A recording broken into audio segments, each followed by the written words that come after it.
राधे राधे, जय श्री कृष्ण। आइए हम सब मिलकर वट सावित्री व्रत कथा सुनते हैं। वट सावित्री व्रत ज्येष्ठ माह के अमावस्या तिथि को मनाई जाती है। इस दिन शनि जयंती भी मनाई जाती है। वट सावित्री व्रत में सुहागिन अपने पति की लंबी उम्र के लिए व्रत रखती हैं। वट सावित्री पूजा में वट वृक्ष की पूजा का खास महत्व है। इस दिन वट वृक्ष के नीचे बैठकर पूजा करने और सावित्री सत्यवान की कथा सुननी चाहिए और वृक्ष की परिक्रमा लगाकर कच्चे सूत बांधनी चाहिए। इसके अलावा सूत को गले में भी धारण करनी चाहिए। मान्यता है कि इस व्रत को करने से पति की उम्र लंबी होती है।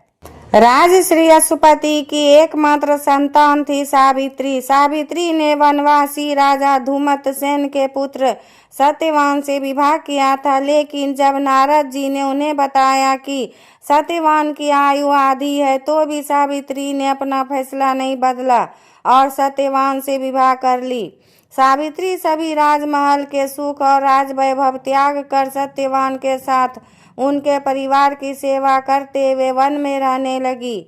जिस दिन सत्यवान के महाप्रयाण का दिन था, उस दिन वह लकड़ियां काटने जंगल गए हुए थे।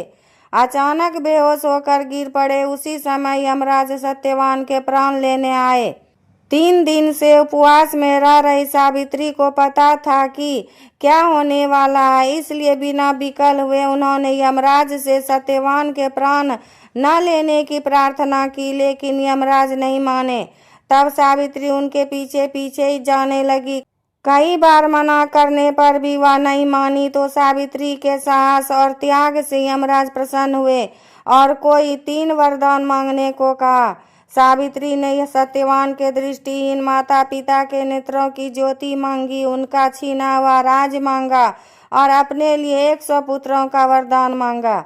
तथास्तु कहने के बाद यमराज समझ गए कि सावित्री के पति को साथ ले जाना अब संभव नहीं, इसलिए उन्होंने सावित्री को अखंड सौभाग्य का आशीर्वाद दिया और सत्यवान को छोड़कर वहां से अंतर्ध्यान हो गए।